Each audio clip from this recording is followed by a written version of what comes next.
gikurikira ubwambere ho dusaba gutungane guhera kugira rentrée judiciaire niho narindi bavuga yuko ibintu by'igiturire n'ibiki byose agiye kubihasha ubwo butungane butwereka ico bushaka gukora kuri ivyo bintu capacité begino bashaka gukora kuri ivyo bintu leta kwifata ico kibazo mu minwe ndukene kuza turamumva leta yahora mu mwiherero mu vyerekeye intwari bereye mugo ingingo zimwe tukabura ingene dufate gifate leta gifate mu minwe abanyagihugu baronke service nziza kandi yihuta kandi biciye mu muco neza ta muntu ariko arabicisha hirya no hino hanyuma tugasaba nizi nzego nyene iziza Inspecteur General de l'État iziza Cour des comptes Ombudsman na Service National de Renseignement mu bisanzwe miri birayirabi ari ubutunzi bw'igucanka ingwane z'abanyarwanda ariko baragira nabonye bataza kumva yuko rimwe ntibyo bari byo kwago ko barahiga abana bari ari byo mibi birabaraba commission parlementaire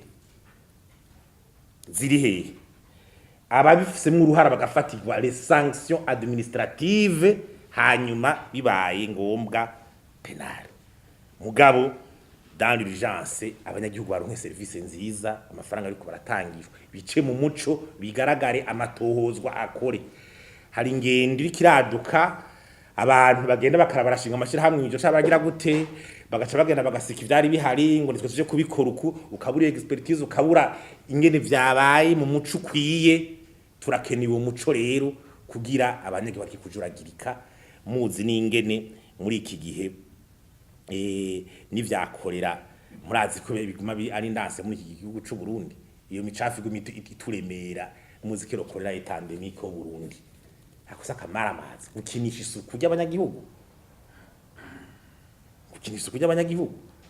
ivyo rero turabisavye leta umuco ukwiye byo kuvuga ngo umushikiranganje w'intwari bere bagabibona uko ngo muri meri babibona ukuriya nibiki ivyo ntibishoboka leta irahari nimwe